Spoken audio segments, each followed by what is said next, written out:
Good morning, children.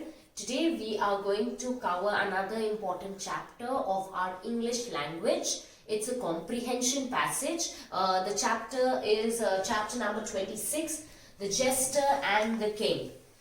It's a very interesting story. We will be going through the story and then you will be attempting the exercises. That's what a comprehension is. Children, I would like to tell you all that in English, English language and literature, story is a very important part because it teaches us how to be acquainted with the language, how to use the language and to listen it properly. Story is the best source to learn the language, right children? So today we will be covering a very important part of story, a story in the form of a comprehension and also story writing, which is the following class in slot 2 that you will be doing. Okay, so first we will be going through this comprehension, The Jester and the King. Now, this story is a Polish story and from the land of Poland, and it is about a king and his jester. Now, what is a jester? Children, in the previous times, every court had a jester. The court, the kingdom of the king, he appointed a man for for the purpose of entertainment. This entertainer was called a jester. The jester used to make fun of everyone and used to make everyone laugh. He was the only person in the entire kingdom who could also make fun of the king and the queen. That was the right bestowed upon him. He could make fun of everything so that he can entertain people. So it was basically an entertainer of the kingdom. Okay, every court had a jester. So what about this jester and king? Let's listen to their story. For many years, Martinko had been the jester of King John, entertaining the king and his court with jokes, tricks and funny faces. But now Martinko was growing old and people no longer laughed at his jokes. Finally, King John decided that he must get a new court jester. He called Martinko and said, "The queen and I are very sorry, Martinko, but you are getting old. It is time for you to retire. Take this purse of gold and go and live peacefully in your little cottage." So over here, children, we see there is a king named John and he has a jester named Martinko. So Martinko had been entertaining the entire court, the king, the queen, the ministers and everyone in the kingdom with his jokes, tricks. Sometimes they do funny tricks and funny faces. And maybe comments and dialogues and everything. So he used to make everyone laugh, but now he was getting old. Since he was getting old, nobody used to laugh at his jokes. He was getting very boring. Nobody found him funny. So then at that time, the king decided that he required a new jester, a new entertainer. And he told Martinko that the queen and I are very sorry. We don't want your service anymore. And they handed him over a purse of gold and asked him to live peacefully and go away. So he went away to his little cottage. Martinko was heartbroken. Sadly, he and his wife Wanda went to live in their humble cottage. Now, it is very difficult, children, for suddenly people to change their lifestyle, to change their situations in life and to change their, schedule. So for Martinko, his entire life has been in the kingdom, has been in the court of the king. Suddenly he has to be away from it. Suddenly he won't be a jester anymore. It was very difficult, even for his wife, because they all have been with the royal people throughout their life. So they were heartbroken. They were sad that they were suddenly asked to leave. If suppose suddenly children, you have been studying in a particular school, suddenly if someone asks you to join a new school or go to a class where you don't know any anyone, a new section maybe. So you will be surprised that I miss my old friends, I miss my old teacher, I miss my old classroom. So similarly, children, for Martin Ko, it was really difficult. Both Martin Ko and Wanda, his wife, were very, very sad. Soon they had almost no money left. How can I earn a living? Wondered Martin Ko. He looked for work in the village, but the only jobs to be had were sweeping floors, digging ditches, or collecting potatoes, and his health was too bad to allow him to do any of these. At last, the two old people were starving. Then suddenly Martin Ko had an idea. Wait, there is just one chance that we may not have to starve. Wanda, my good wife, trust me and do just as I tell you. Then Martin Ko explained his plan to her. So over your situation is very tight. Both of them are now starving. Why are they starving, children?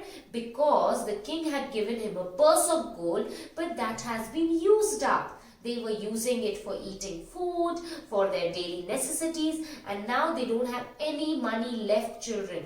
They needed money. They were about to starve to death. They didn't have any money left. So for that, children, he decided that he will do some jobs. Now, whichever job was there, it was very tedious. It was very full of, a lot of hard work, physical labor, like picking up potatoes, digging ditches, digging pits, and at the same time sweeping the floor. And Martin Ko was too old, children, to do all these things. His health was not supporting him. So finally, he thought of a plan, and he asked his good wife to trust him, and he told the entire plan to her. What was the plan? That very evening, Wanda chopped a raw onion so that tears ran down her wrinkled cheeks. Then she went to the palace to see the queen. Your Majesty, Wanda sobbed, my poor Martin Ko is dead. The queen felt very sorry indeed for the poor old woman and gave her a purse full of gold coins to pay for the funeral and to buy food for herself. Still sobbing, Wanda thanked the good queen and came home. So over here, this is the plan. What is the plan, children? Wanda cut an onion. When we cut a raw onion, children, you will see that you'll have these tears trickling down your cheeks. And she had wrinkled cheeks. Wrinkled cheeks? She was old. Her skin was sagging. Her skin had wrinkles. So there were tears trickling down her cheeks, and she made use of that onion to cry, to make her tears come out. And then she ran to the queen, sobbing and telling that Martin Ko was no more. Her husband has died. The queen felt very sad. The queen handed a purse of gold to her and told her, go do the funeral, take care of yourself, look after your food, buy food for yourself. And Wanda thanked the queen and left the place. We have 50 gold pieces, cried Martin Ko in delight. The first thing the next day that Martin Ko did was to chop a raw onion and go to see the king. Your Majesty, he sobbed, my poor old wife is dead. The king felt sorry for him and gave him a purse of gold before sending him home. Now what is this? Over here, the wife of Martin Ko, Wanda, went to the queen to tell that Martin Ko was dead. And now, the next day, Martin Ko cut the raw onion, made himself teary-eyed, and then went to the king to tell that it was his wife who was dead. And he told the king that my poor old wife is dead. The king felt very sad and he gave him a purse of gold. Hurrah! Cried Martin Ko when he reached home and counted out 200 gold pieces from the king's purse. Now we have a little fortune. Then he set out to complete the rest of his plan. Now this plan is not complete. The plan has 200 plus 50, 250 gold coins, but it is just a part of the plan. Some part of the plan is still left. Let's see what's the plan. On the sideboard in their little cottage, he set 2 big lighted funeral candles, and beside them he laid the 2 purses with all the gold pieces still in them. Then he told Wanda to lie down on the floor, Cross your arms over your chest and don't move. You must pretend to be dead, he told her. He covered her from head to foot with a white sheet. Then he lay down beside her, covered himself with another white sheet and crossed his arms over his chest, and so they lay and waited. This is the part 2 of their plan. Their plan is now supposed to show them dead. So now they kept the gold coins next to the funeral candles. They lit 2 candles, put the gold coin purses over there, and then spread a sheet over themselves and lay on the floor as if they were dead. They crossed their arms over the chest and closed their eyes and put a white sheet over themselves, so that the king and the queen think and assume them to be dead. In the meantime, as soon as Martinko had left the palace with the purse of coins, the king hurried to the wife's chamber to tell her that the old jester's wife had died. "But my dear, you must be mistaken," said the queen. "It is the jester, not the jester's wife, who's dead." Then they began to quarrel as to which of them was right. "Let us go and see who is dead," suggested the queen at last. So they ordered their carriage and drove to the jester's cottage.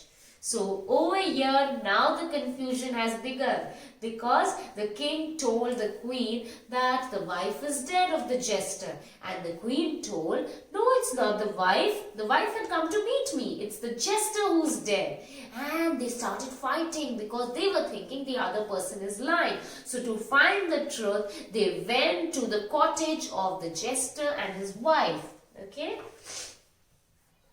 When they knocked and walked into the little cottage, they found the candles lit, their purses on the sideboard, and the 2 old people covered with white sheet. Obviously, Martinko and Wanda were both dead. "But which of them died first?" asked the queen. "It must have been Martinko."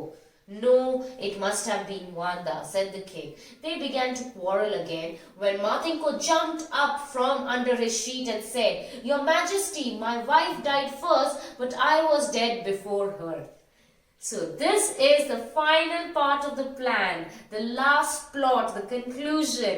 And the conclusion is that when the king and the queen were fighting, okay fine, Martinko and Wanda both are dead, but who died first? So they started fighting. So Martinko got up and told, "My wife died first, but I died before my wife." So it is something really funny. There's no logic in it. This is some completely illogical statement that my wife died first, but I died before my wife. And this illogical statement made the king and the queen burst out into laughter. Along with that laughter, they were overjoyed to see their old jester and his wife alive, because they did love them. They were emotionally attached to them. So they were really excited. They forgot everything else that these two did. They forgot everything else because that at the end of the day, they wanted to do something for the king and the queen. They wanted to entertain them. Okay? "You old rascal," laughed the king and the queen at the same time, too glad to find the old couple still alive to be really angry. When they tearfully explained that they had pretended to be dead because they had been starving, the king and queen felt very ashamed. They promised to send money to Martinko and Wanda whenever they needed it. So that's such an emotional connect, children. Over here, the king and queen immediately realized their mistake when they heard that both of them were starving, and they had to entertain the king and the queen at the cost of their fake news of death. Right, children? The old jester and his wife lived comfortably for many years. Every now and then, Martinko used to say happily to his Wanda, "You see, my dear, even an old jester can sometimes play a clever trick." So this was a trick played by the old jester, and which made the king and the queen, understand their plight and get all the emotions back for them and help them unconditionally. So children, this was a wonderful story. There are exercises based on this chapter. You will be completing that exercises. I'll be sending a note to you with regard to which exercise to be done in the textbook and which exercise to be done in the notebook. Thank you, children. Have a wonderful day.